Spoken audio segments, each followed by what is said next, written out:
हर हर महादेव। जो भी मेरी तरह महादेव भक्त है वो कहानी पूरी सुनेगा और कमेंट में हर हर महादेव जरूर लिखेगा। पति उमेश की गंदी हरकतों से आयुषी तंग आ चुकी थी। आखिर कितनी मेड बदलेगी वह। उमेश की गंदी हरकतों से परेशान होकर कितनी मेड काम छोड़ गई तो कितनी को आयुषी ने खुद निकाल दिया। आयुषी बैंक में नौकरी करती है और उमेश LIC कार्यालय में है। उमेश तो घर से 10-11 बजे निकलता है, पर आयुषी को घर से जल्दी निकलना पड़ता है। उनके 2 बच्चे हैं, बेटी पावनी 11 साल की और बेटा सनी 7 साल का। आयुषी दोनों बच्चों को स्कूल भेज उमेश का लंच पैक कर बाकी का काम बाय पर छोड़ तैयार होकर बैंक निकल जाती। उसे हमेशा यही डर सताता है कि पता नहीं उसके पीछे उमेश और बाई कहीं कुछ। कितनी बार आयुषी ने उमेश को अखबार की ओर से बाई को गंदी नजरों से घूरते देखा है। अब झाड़ू पोछा लगाते वक्त किसी के भी कपड़े अस्त व्यस्त हो ही जाते हैं। इसका यह मतलब तो नहीं है कि कोई उसे गंदी नजरों से घूरे। ऐसे में कोई भी बाई असहज हो जाएगी। आयुषी ऐसे ही पति पर शक नहीं कर रही थी। नंदा, मैं ऑफिस जा रही हूँ, तुम काम खत्म करके चली जाना, और हाँ, फ्रिज में कुछ खाने का सामान रखा है उसे लेती जाना, कह एक दिन आयुषी ऑफिस चली गई। आयुषी थोड़ी दूर ही पहुंची थी कि उसे याद आया कि वह अपनी दराज की चाबी भूल आई। उसने तुरंत स्कूटी घर की तरफ घुमाई। घर की दूसरी चाबी आयुषी के पास रहती थी, अतः वह दरवाजा खोलकर जैसे ही अंदर गई उसके पैर वहीं ठिठक गए। उमेश और नंदा दोनों आयुषी के बेड पर एक दूसरे से लिपटे थे। आयुषी को अपनी आंखों पर भरोसा नहीं हो रहा था।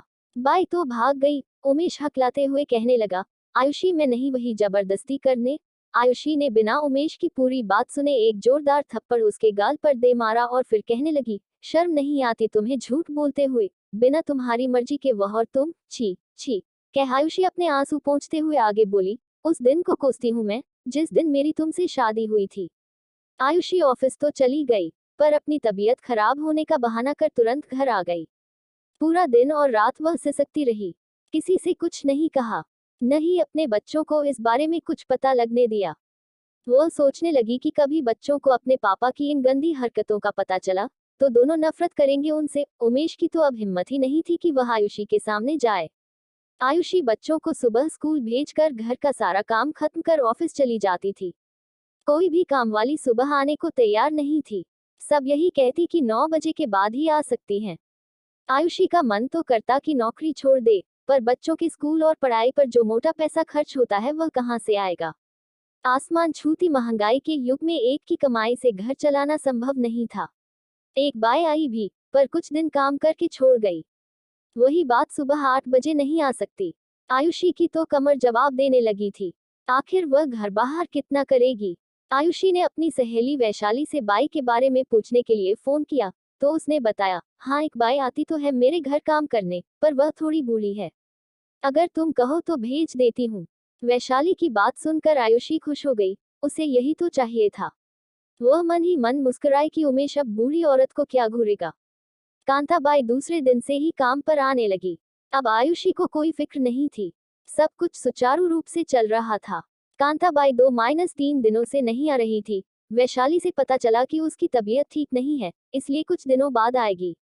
सुनकर आयुषी के पसीने छूट गए। कांताबाई एक रोज किसी और को लेकर आई और कहने लगी, मैडम जी, यह मेरी बहू है रूपा, अब से यही आपके घर काम करेगी। कांताबाई, जब आपकी तबीयत ठीक हो जाएगी तब तो आओगी न काम पर। आयुषी ने पूछा, मैडम जी अब मुझसे काम नहीं होता है, गठिया की शिकायत है मुझे। काम करती हूँ तो दर्द और बढ़ जाता है, मगर आप चिंता न करो, मेरी बहू मुझसे भी अच्छा काम करेगी, कांताबाई ने कहा। आयुषी ने हाँ तो कह दी, पर फिर वही शर्त कि सुबह 8 बजे आना पड़ेगा। रूपा मान गई। रूपा काम तो अच्छा करती थी, पर आयुषी को डर लगा रहता था कि उमेश की गंदी नजर कहीं रूपा पर भी न पड़ जाए। रूपा थी भी बहुत खूबसूरत और फिर उम्र भी ज्यादा नहीं थी, यही कोई 22-23 साल। आयुषी के सामने ही वह काम करके चली जाती थी। आयुषी रविवार के दिन रूपा से खाना बनाने में भी मदद ले लिया करती थी। रूपा का व्यवहार भी अच्छा था। आयुषी हमेशा उसे कुछ न कुछ दे देती थी, जैसे पुराने सलवार सूट, चूड़ियां, बिंदी, लिपस्टिक आदि। रूपा भी बहुत खुश रहती थी। आयुषी को वह अब मैडम जी नहीं, दीदी कहकर बुलाने लगी थी।